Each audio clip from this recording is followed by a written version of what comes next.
On the flip side, countries where you're likely to see outperformance or where there's potential for gains is Chile. I think the market there is overshot considerably, right? And I think hopefully you'll get some, noise here and there, but the move towards, reform of the Constitution should hopefully ease some of the tensions there, and the market's more than adjusted. So I like Chile from that standpoint. Russia too is potentially interesting, right? The valuations are compelling.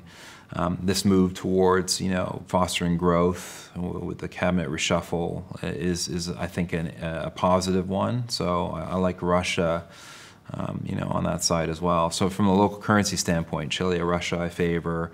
Don't favor Colombia and South Africa. Those are the pairs that really stand out to me.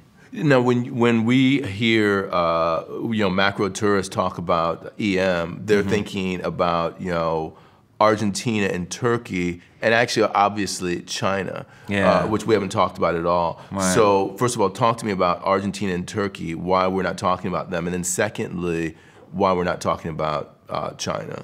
Yeah, great question. So Argentina and Turkey have gone through, Argentina in particular, significant currency adjustment to address their imbalances, right? And that's going to help, right? It's going to help address some of those imbalances, right? You're going to see a moderation in the external accounts, which will be beneficial for their funding and so forth. Argentina is on the path to restructuring their external debt. That's one thing to be mindful of, but that's a potential opportunity, right? Depending on the conditions of that restructuring, right? The perverse thing is the more they haircut, the more upside there is, right? Because the exit yield, the exit level of the debt is going to be lower the more they haircut, right? Because they'll have less debt to repay, right? So perversely, the more they haircut, the more upside there's likely to be for the debt. So that's something to monitor, right? But in general, the policy orientation is still a major concern, and the currency, as much as it's adjusted, doesn't seem overtly cheap. So from a competitiveness standpoint, Argentina and Turkey are still relatively challenged. And Turkey itself still needs to undergo more of an adjustment, I would say.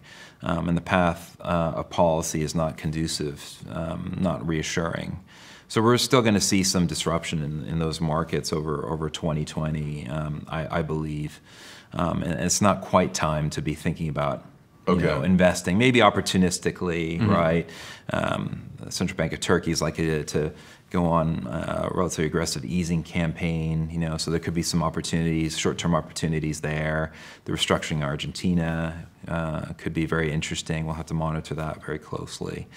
But in general, there's not, it's not like, oh wow, these guys have adjusted significantly, it's time to buy. We're not in that mode just yet for either of those countries, yeah. If you're ready to go beyond the interview, make sure you visit realvision.com, where you can try Real Vision Plus for 30 days for just $1. We'll see you next time right here on Real Vision.